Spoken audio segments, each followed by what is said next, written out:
አደራህን ወዳጄ የሴትን ልጅ ልብ እንዳትሰብር።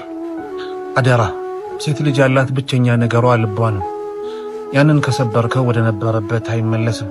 ሕይወቷን፣ ደስታዋን፣ ተስፋዋን፣ ሁሉ ነገሯን ነው የምታሳጣት። ላታገባት ተስፋ አትስጣት። ላታኖራት፣ ላታስደስታት፣ ላትንከባከባት ወደ ቤትህ አታምጣት።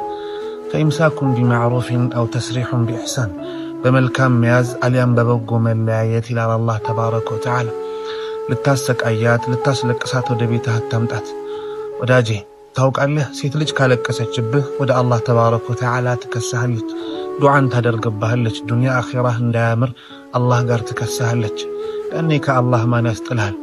ታዲያ ወዳጄ አደራ የሴትን ልጅ ልብ አደራውም የረሱል ሰለላሁ ዐለይሂ ወሰለም ነውና ሴትን ልጅ ተንከባከብ።